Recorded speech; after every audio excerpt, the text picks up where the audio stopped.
Bon, je vous remercie d'être là ce soir, d'être fidèle. Ça me fait bien plaisir. Donc, c'est un message de saint Étienne. Étienne le saint je suis, j'élève l'épée d'or qui brise l'armure de l'ego. Et il m'a dit d'écrire le titre, Les douleurs de l'ego. Bon, une part. Hein. L'ego souffre car il veut accomplir du grandiose. Le grand amour ne demande pas aux petits enfants de faire de grandes actions. Non. Il attend de chacun des gestes simples de chaque jour.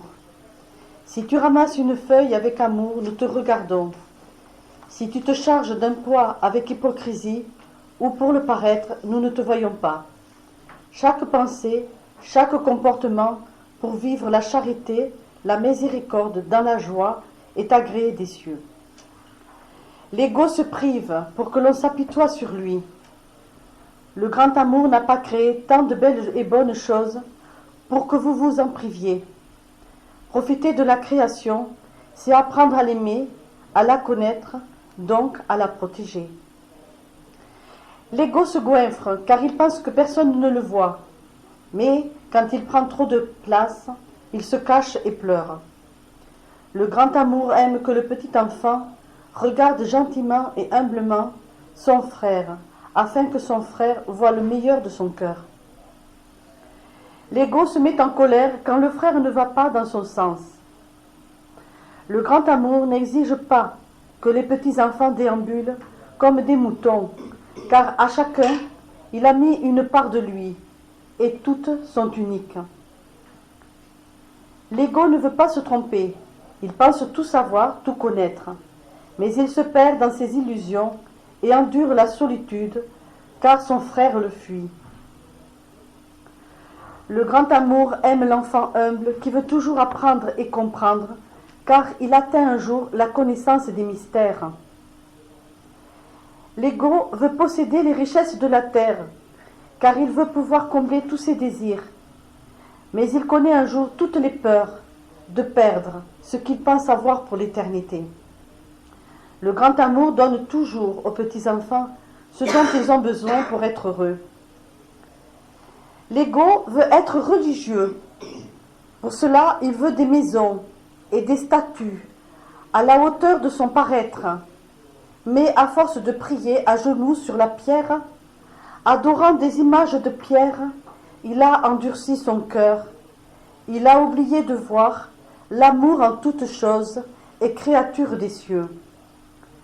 Le grand amour n'a pas besoin de maison sur terre.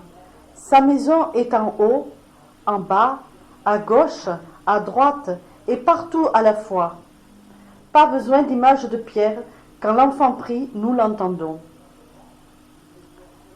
Les prières de l'ego sont souvent une offense à sa filiation divine, car il prie et supplie que les cieux lui attribuent l'abondance, la protection, la guérison, la réalisation de tous ses projets. Le grand amour offre le meilleur à chacun de ses enfants, mais beaucoup d'ego se perdent dans les désirs et les douleurs de l'ego. L'ego ne regarde que vers le bas et oublie le haut.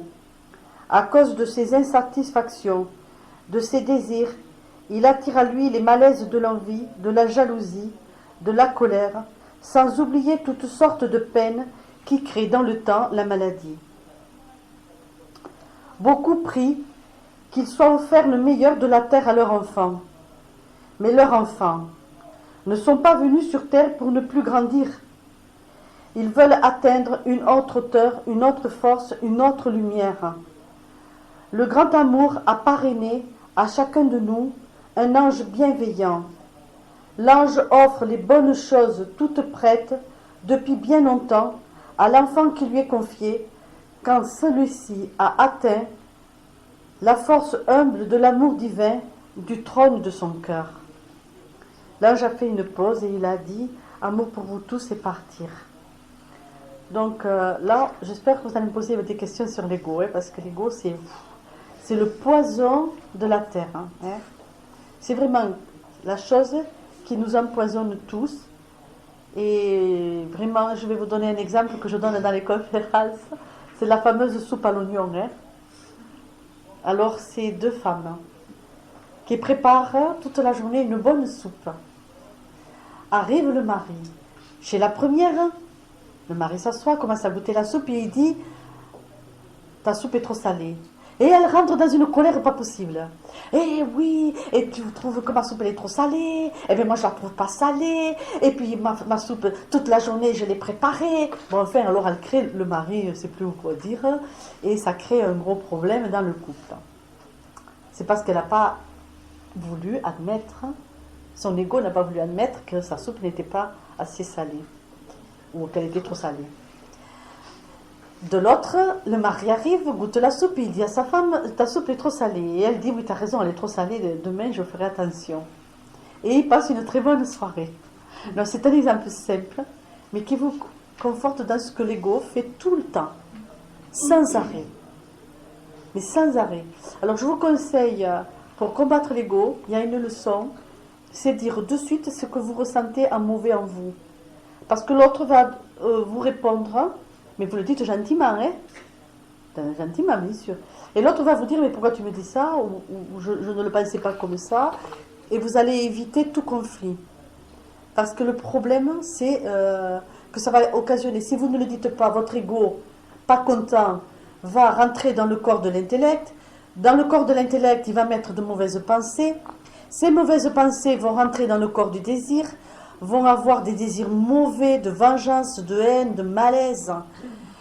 Ça va toucher le corps de l'âme. Le corps de l'âme va être déconnecté.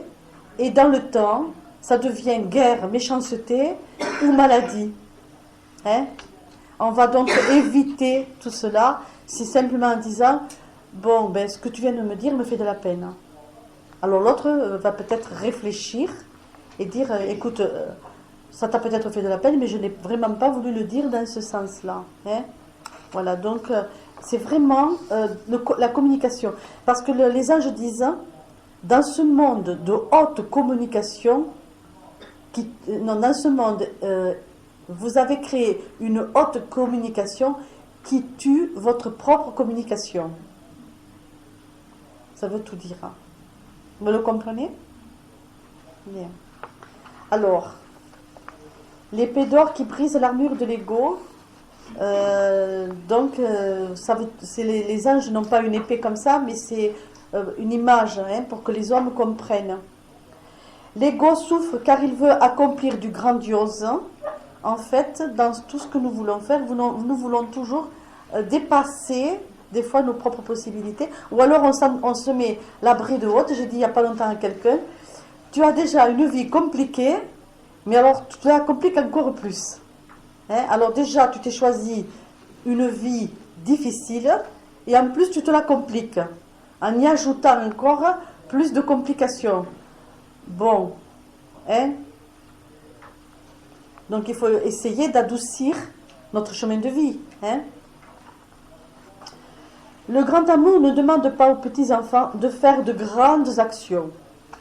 Non. Il attend de chacun les gestes simples de chaque jour. Bon, je reviens souvent là-dessus, mais parce qu'en fait, c'est l'enseignement premier. Si vous voulez atteindre la lumière de votre cœur, c'est l'enseignement premier, c'est-à-dire faire ce que vous vous êtes promis de faire en descendant sur terre et pas le superflu. Hein? Parce que, comme je répète, si le boulanger qui a choisi d'être boulanger pour nourrir les hommes de pain s'en va un mois en Inde pour je ne sais quoi, et quand il va aller au ciel, il va dire « Ah, je suis content de moi ». Et là, je vais lui dire tu sais que tu n'as pas fait ce qu'on t'a demandé. Comment? Moi, qui ai fait tant de choses spirituelles? Et là, je lui dis, quelle chose spirituelle? Eh bien, j'ai fait ci, j'ai fait ça. Mais là, je vais dire, attends, ça c'était ce que toi tu pensais de spirituel, mais nous t'avions confié une tâche importante, faire le pain. Ou nous t'avions confié une tâche importante, t'occuper de ta famille. Et toi, tu es parti pour faire un beau voyage qui a bien grandi ton ego, mais qui n'a pas apporté le pain que nous t'avions demandé. Vous voyez, ça, c'est ça. la clé de la spiritualité. C'est pas autre chose. Hein? Alors, l'ange m'a dit, si tu ramasses une feuille avec amour, nous te regardons. Parce que c'est un geste tout simple, sans regard vers l'extérieur, sans que l'on te regarde, mais tu l'as fait par amour. Alors nous te regardons. Mais si tu portes un fardeau pour que tout le monde te voie de façon très hypocrite ou pour le paraître, nous ne voyons pas cette action-là. Nous ne le voyons pas. Chaque pensée, chaque comportement pour vivre la charité, vous savez, c'est beau la charité, moi je trouve que c'est... je ne parle pas d'avoir pitié de l'autre, hein, moi. Je ne suis pas quelqu'un qui a pitié de l'autre. Moi, j'essaye d'être charitable envers l'autre. Hein. Et être charitable envers l'autre, des fois, c'est de lui dire « Ah non, maintenant ça suffit, hein, t'arrêtes. » Vous voyez, c'est la charité. C'est ne pas avoir peur hein, de se surpasser. Ne pas avoir peur de ce que l'autre va pouvoir penser si c'est fait par grande charité envers l'autre. Hein. Moi, les gens qui me connaissent, des fois, je vais dire quelque chose pour remettre les pendules à l'heure, hein, comme on dit. Mais c'est de la charité pure. Hein. Je sais bien que peut-être je vais créer que la personne n'est pas contente, hein, mais je le fais par charité pour son âme. Hein. La miséricorde, hein, c'est aussi comprendre les faiblesses de l'autre. C'est pas accepter, pas accepter que les faiblesses de l'autre me fassent de la peine ou me fassent mal. Si vous acceptez que les faiblesses de l'autre vous soumettent à quelque chose qui vous fait souffrir, vous n'y êtes pas. Non, la miséricorde, c'est comprendre que l'autre peut être différent de vous, que ça peut être quelque chose qui vous étonne, des fois, moi je regarde, je dis, c'est bizarre, cette réaction, c'est bizarre, mais c'est sa réaction. C'est comme ça que cette personne fonctionne. Alors, vivre la charité, la miséricorde dans la joie, parce que ça aussi, être charitable n'est pas systématiquement avoir des airs de crucifié vivant. Hein? Non, hein, si je te porte un plat de soupe, hein? Oui. Un jour, je visitais une malade du cancer qui m'a dit, tu restes Colette, dis-lui qu'elle s'en aille. Alors je lui dis, mais pourquoi? Alors la personne est partie et je lui dis, mais pourquoi tu voulais qu'elle parte? Ah non, parce qu'elle fait que me faire des signes de croix sur la tête, elle me met de l'eau bénite, moi je me vois déjà morte. Alors elle me dit, elle me désespère. Elle le faisait de bon cœur, la pauvre, mais elle désespérait la malade. Hein. Que moi je lui disais, bon tu manges des frites, tu te lèves, tu bouges. Bon, je lui racontais des histoires. Quand elle était très mal, ben, je n'étais pas non plus...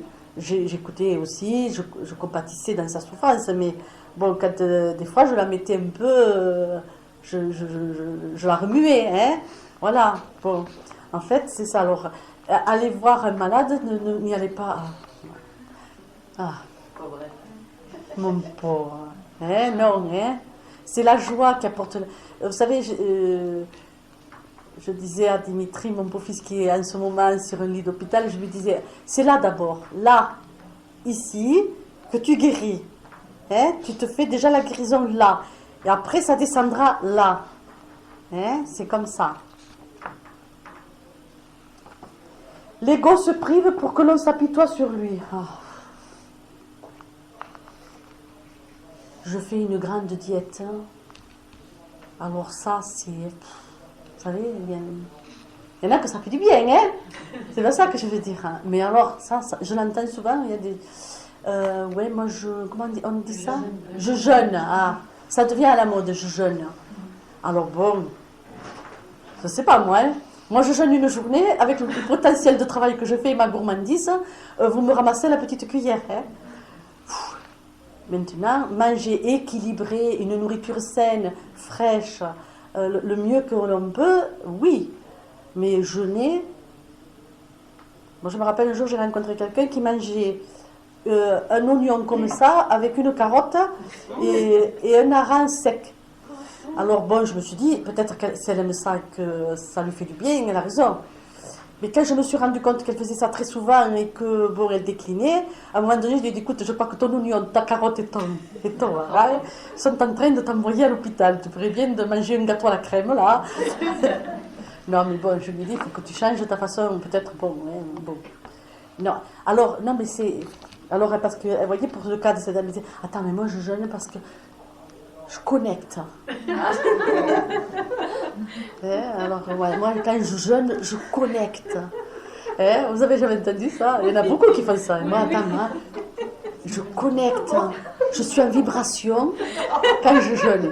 Moi, je ne vous dis pas, c'est sûr, on a un état un peu... parce que justement, on quitte les vibrations, on a un état second qui fait que... ça peut marcher. Voilà. Donc, voilà, je connecte. Alors, bon, moi, j'ose pas trop dire parce que bon, je laisse toujours les gens vivre ce qu'ils veulent vivre. Moi, bon. Mais des fois, je trouve ça très bizarre. Je l'accepte, mais je trouve ça très bizarre. Parce que moi ils ne m'ont jamais dit si tu veux connecter avec nous jeunes. Parce que je crois que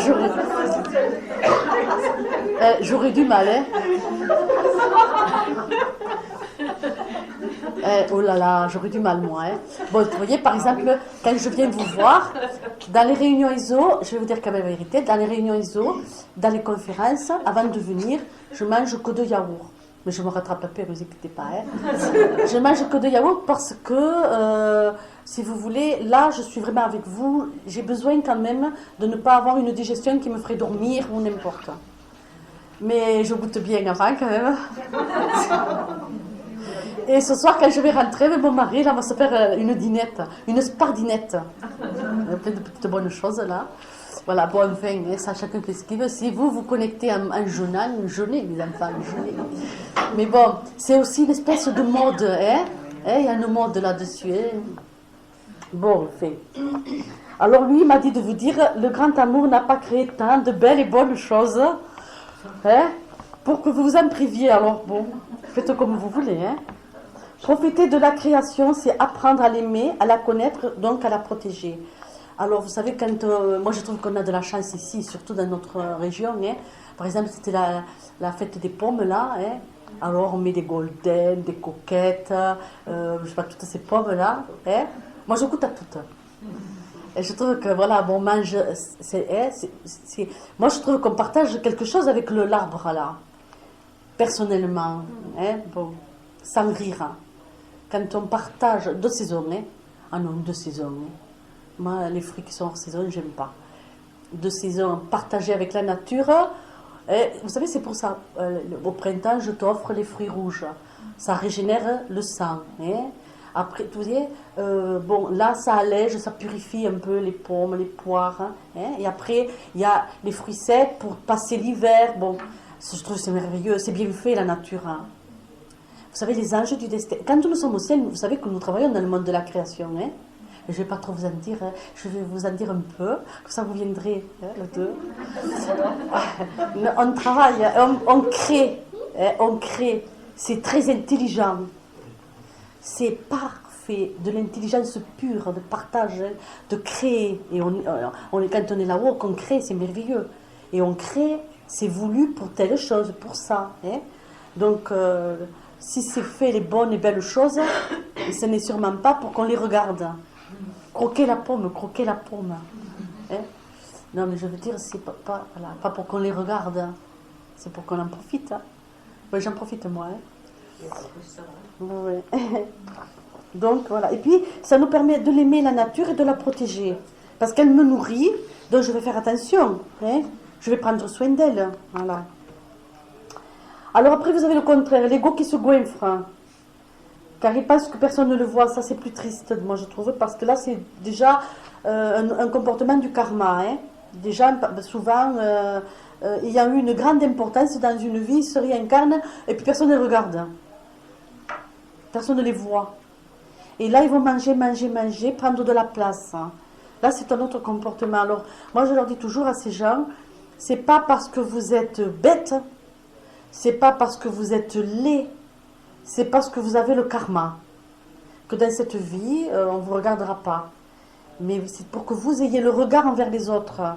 Si on ne vous regarde pas, c'est pour vous apprendre à regarder les autres. C'est pour vous obliger à regarder les autres. Parce que vous avez vu, ces gens qu'on regarde beaucoup, qu'on adule, ils ne les voient plus, ils ne les voient pas. Ils ne voyaient pas ceux qui les regardent. Nicole? Hein? Je te vois pensive. Voilà, on ne voit pas, quand on vous idolâtre, ceux qui vous idolâtrent, vous ne les voyez pas, vous vous mettez au-dessus comme une star. Et alors après, quand vous êtes au ciel, vous êtes tout triste parce que on vous dit, des âmes viennent vous voir, vous disent, tu te rappelles de moi? Qui tu es? Mais j'ai vécu près de toi, je t'ai servi. Je ne me souviens pas. Alors dans une vie, je te servirai. Bon, c'est un exemple, hein? Enfantin, mais c'est un peu comme ça. Hein? Donc en fait, je crois que c'est ça. Alors, bon, donc là aussi, je ne prends pas toute cette place. Apprends à regarder, apprends à aimer pour que les autres t'aiment et te voient. Ça ne sera plus parce que tu vas briller ou parce que tu seras une artiste. C'est parce que tu vas attirer un autre regard. C'est pour ça, vous voyez, qu'ils apprennent. Parce que ça, c'est dramatique. J'en connais beaucoup de gens, on m'amène beaucoup en thérapie. Des gens qui souffrent d'une non-reconnaissance des autres. Hein, parce qu'ils ont été trop reconnus dans une vie.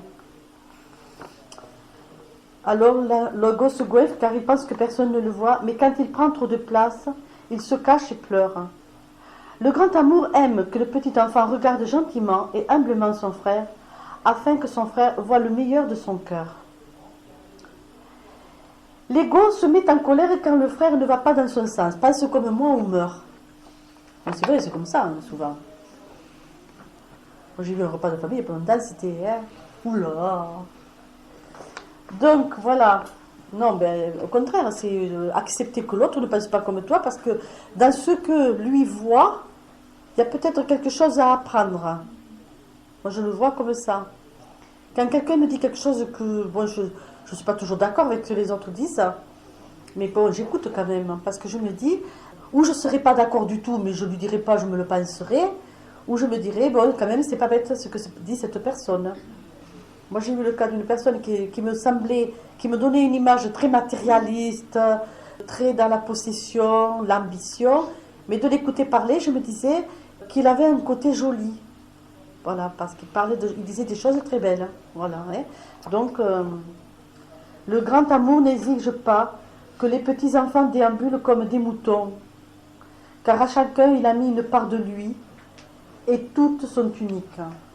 Alors ça, je sais, ceux qui font de l'astrologie se rendent compte à combien nous sommes uniques, hein, qu'il n'y en a pas deux comme nous.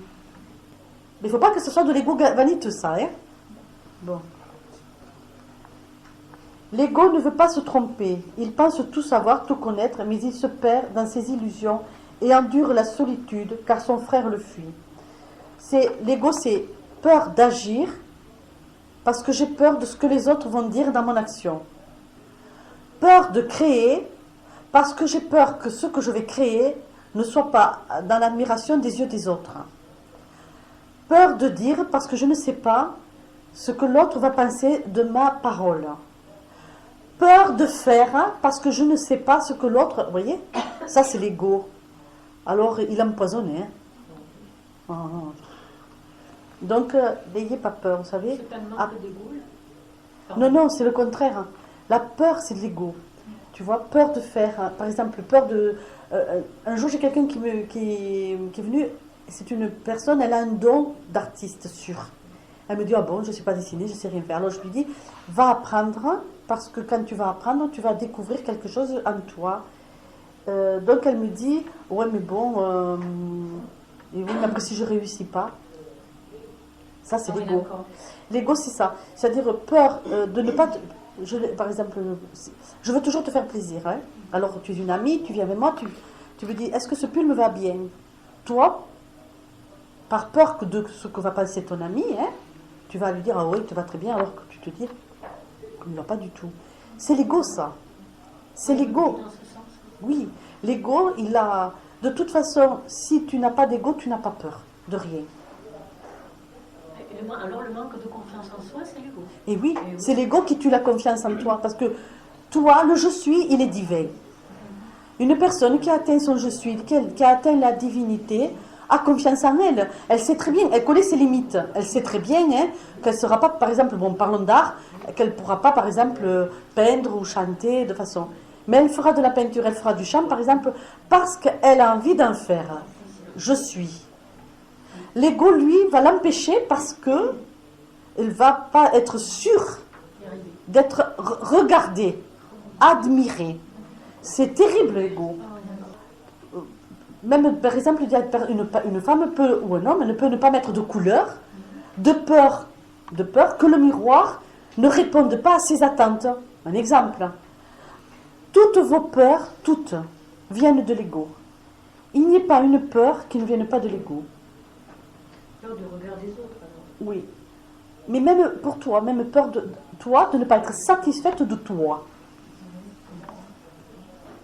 Voilà. Toutes nos peurs viennent de l'ego. Nos angoisses viennent de l'ego. Nos fuites viennent de l'ego. Parce que celui qui n'a pas d'ego, qui a le je suis, ne va pas fuir devant l'adversité. Il sait très bien que c'est cette adversité qui va le faire grandir. Vous comprenez? C'est terrible. Par exemple, vous avez chez vous une personne qui réussit bien, et donc vous avez le je suis. Vous ne souffrirez pas de ce que votre soi-disant réussite par rapport à la terre n'est pas à la hauteur de cette personne. Vous n'en souffrirez pas. Vous n'avez pas besoin de ça. Mais si vous avez de l'ego, vous allez avoir envie, jalousie, qui peut être jusqu'à la méchanceté. C'est tout le mal de notre monde vient de l'ego. Hein? Les guerres religieuses. L'ego dit, moi j'ai la vérité. Mon Dieu à moi, c'est le vrai. Tu ne penses pas comme moi, tu dois mourir, par exemple. Et ça, c'est l'ego aussi. Parce que le je suis dit, moi, par exemple, je peux très bien aller, tu m'invites à, par exemple, tu es bouddhiste, tu m'invites à une fête bouddhiste, moi je viens, j'en ai rien à cirer, hein. Je serais très contente de venir. Tu es catholique, tu m'invites à une communion, je viens, hein, moi je m'en fiche. Hein. Tu es, je sais pas moi, musulman, tu m'invites, tu me dis mets ton voile pour passer derrière, je m'en fous, hein. Voilà, c'est pas ça qui va faire que... Parce que je pense que ta part de Dieu est la part du Dieu unique. Bon, ça me suffit, hein.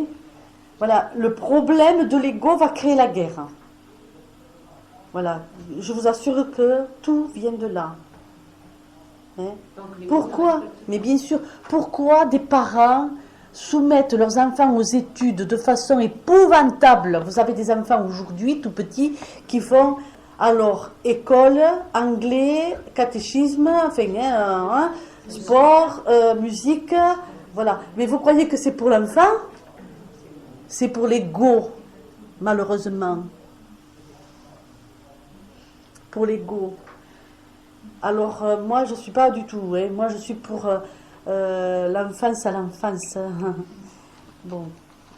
Alors, un enfant qui n'est pas doué, maintenant, vous savez, on les oblige. Alors, ce qui fait qu'après ces enfants, vers l'adolescence, quand ils récupèrent le corps du désir, vont vivre des choses très difficiles. Parce que, ou alors, vous avez une chance infinie que votre enfant s'éclate dans les études et réussisse, et je vous le souhaite, ou vous avez un enfant qui va avoir un rejet déjà de la société par les brimades de l'enfance. Donc il va être à la drogue ou au suicide, ou à la boulimie ou à l'anorexie. Vous voyez, malheureusement. Donc ça, c'est l'ego, toujours. L'ego veut posséder les richesses de la terre car il veut pouvoir combler tous ses désirs. Mais il connaît un jour toutes les peurs de perdre ce qu'il pense avoir pour l'éternité. Ça, je pense que vous l'avez tous compris. Le grand amour donne toujours aux petits-enfants ce dont ils ont besoin pour être heureux. Et ça, je le témoigne parce que moi, je trouve, franchement, je trouve que moi, j'ai de la chance de ce côté-là. Des fois, j'ai plus que ce que je ne veux. Des fois, je pense à quelque chose et j'arrive à... Et je l'ai, je ne sais pas. C'est vrai, hein. Je trouve que j'ai beaucoup... Je pense vraiment que... Je trouve que c'est merveilleux. Hein. Parce qu'on fait confiance. Oui. Hein. L'ego veut être religieux, pour cela il veut des maisons et des statues à la hauteur de son paraître. Bouddhi, ou comme on dit chez nous, hein? À la hauteur de son paraître, hein, voyez, ça, vous avez vu les temples, les églises, à la hauteur du paraître. Alors, quand je pense qu'il y a des anges qui ne rentrent pas dans certains temples, parce que dans les murs, il y a des choses pas bonnes, hein, à cause que ça a été fait par des ouvriers qui ont été exploités, qui ont souffert. Alors, dans la pierre, la mémoire de la pierre a pris toute la souffrance. Mais à force de prier à genoux sur la pierre, bon, ça, j'ai jamais su, excusez-moi. Je n'ai jamais su, je ne sais pas comment ils font. Parce que moi, si je me mets à genoux 5 minutes, j'ai mal au genou, et alors là, je suis bonne à rien. Alors je commence à dire dans ma tête, j'ai mal, que j'ai mal. Alors, oui. Et alors ça ne me va pas, je ne peux pas. Donc, à force de prier à genoux sur la pierre, adorant des images de pierre, il a endurci son cœur, il a oublié de voir l'amour et toute chose est créature des cieux. Et ça, moi, je le vois parce que dans des groupes de personnes qui sont très églises, de toutes les églises, bien, on est bien d'accord, très églises. Alors, ils sont ou liés à des images de pierre, bon, par exemple, bon, là, on a deux petits anges très mignons, mais bon, je m'excuse, je les trouve très adorables, et je les là pour penser à eux. Mais quand je pense... Eux doivent me faire penser à eux. Alors que si j'ai une prière, je ne ferai pas comme ça, je ferai comme ça, moi. La différence. Et alors, par exemple, bon, moi j'ai été très étonnée dans mon village. Quand je suis arrivée, bon, ça me faisait plaisir d'aller à la messe de la petite chapelle parce qu'elle est mignonne. Très riche, beaucoup de dorés, des statues. Elle a été refaite et refaite par la municipalité. Ils en sont très fiers. Et quand ils ont su... que cette femme elle faisait quelque chose d'un peu mystique, on ne me mettait plus le petit papier pour m'annoncer quand était la messe. Et moi, je me suis dit, en fait, que leur Dieu, elle est dans la pierre, mais qu'ils ont oublié Dieu. Enfin, moi, dans le divin. Parce que le divin, c'est pas ça. Donc, il a oublié de l'amour en toute chose et créature de cieux. Le grand amour, lui, n'a pas besoin de maison sur terre. Sa maison est en haut, elle est en bas, elle est à droite, elle est à gauche, elle est dans toutes choses. Moi, ça, j'en suis sûre. Pas besoin d'image de pierre. Quand l'enfant prie, nous l'entendons. À peine vous dites à votre ange ce que vous avez envie de lui dire, et comme il est à côté de vous, ben, il vous écoute. Les prières de l'ego sont souvent une offense à la filiation divine, car il prie et supplie que les cieux lui attribuent l'abondance, la protection, la guérison, la réalisation de tous ses projets. Moi, je veux vous dire, la vraie prière, c'est un peu comme Jésus disait, « Donne-moi mon pain quotidien ». Bon, ça c'est parce que c'était ce que j'ai besoin, mais que ta volonté soit faite. Parce que la volonté, si on se met à la volonté divine, on n'a pas besoin de demander autre chose. Parce qu'on est sûr que la volonté divine est de nous donner tout ce dont nous avons besoin. Et que ta volonté soit faite. C'est comme une fois, une personne elle avait fait une mort clinique et toute la famille s'est désespérée. Et alors, l'ange lui a dit, bon, on va attendre encore un peu. Et alors la personne, elle est revenue à la vie. Et elle a engueulé toute la famille. Et c'est vrai ça, je vous raconte une histoire vraie. Elle a dit, vous me foutez la paix parce que moi, j'ai pas envie de revenir. Alors vous me laissez partir parce que là, ils m'ont fait revenir à cause de vous. Et ça, c'est vrai ce que je vous dis, ça s'est vraiment passé. Bon, alors la famille a compris que s'il y avait de nouveau le problème, ce qui s'est passé quelques temps après, ils se sont laissés un peu tranquilles. À 80 ans, elle en avait jusque-là. Elle leur a dit, foutez-moi la paix. Donc, si vous voulez, c'est une offense de dire donne-moi beaucoup d'argent ou des trucs. Mais par contre, dites écoute, tu vois ce dont j'ai besoin aujourd'hui, tu le sais, s'il te plaît, que ta volonté soit faite. Et il vous donnera, croyez-moi, et croyez-moi, c'est la vérité. Le grand amour offre le meilleur à chacun de ses enfants, mais beaucoup d'ego se perdent dans les désirs et les douleurs de l'ego.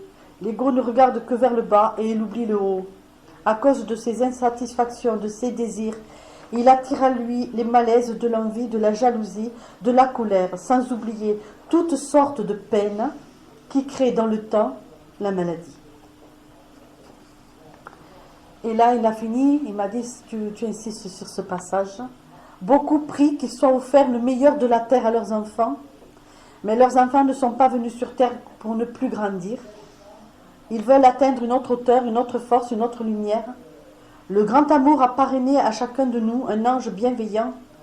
L'ange offre les bonnes choses toutes prêtes depuis bien longtemps à l'enfant qui lui est confié, quand celui-ci a atteint la force humble de l'amour divin du trône de son cœur.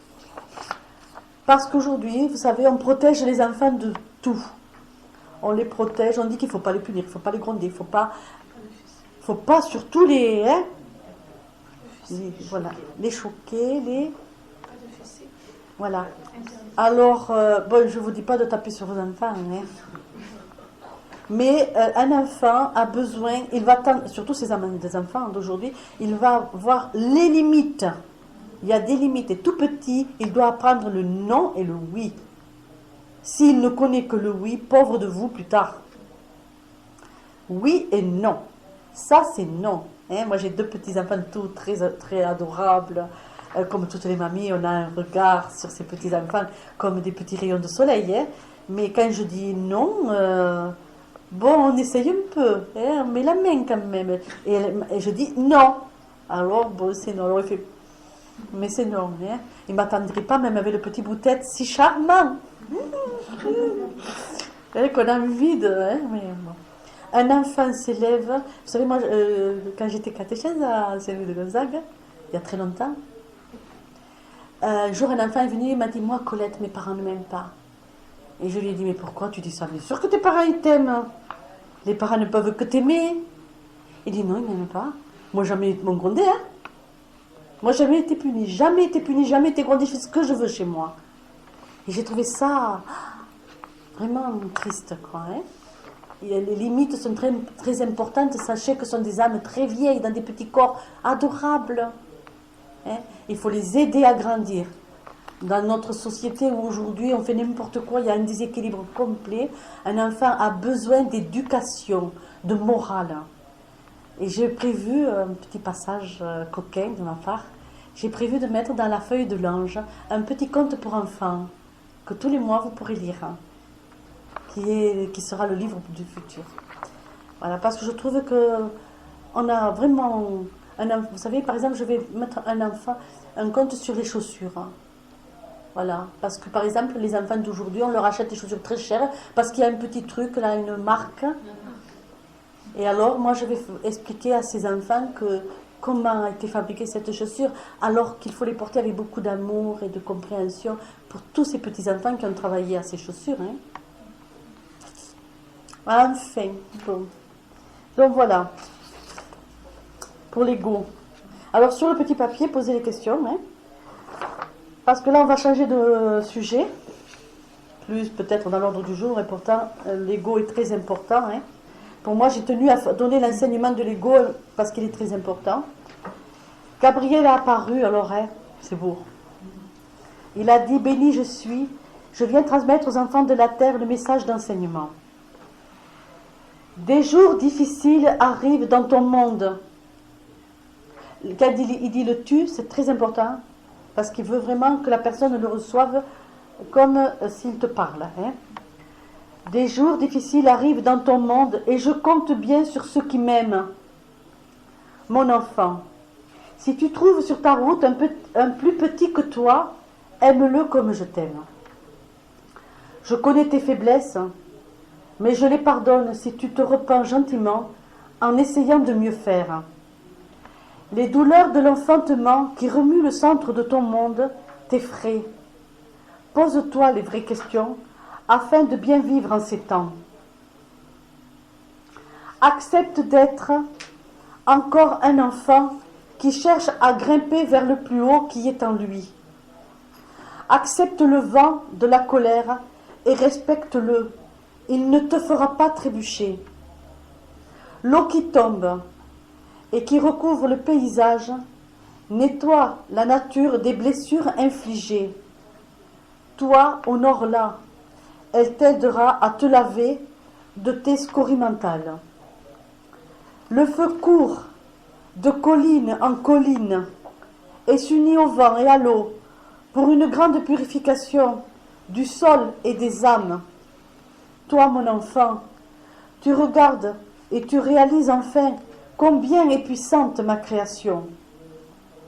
Tu te désoles, écoute, obéis à ma sagesse, ouvre ton cœur, ton esprit et ton âme, afin de comprendre qu'avec les douleurs viendront des jours délicieux, un temps voulu pour un temps voulu. Ne te décourage pas, tu peux te perdre en croyant être sur la bonne route. Mais si tu écoutes ton cœur, tu entends celui qui guide tes pas. N'hésite pas à faire demi-tour. Plus que jamais, garde la foi. Reste joyeux et bon. Si ton frère a peur, prends sa main et guide-le vers ma lumière, qui est comme une armure de protection puissante. Éloigne-toi de ceux qui créent la guerre.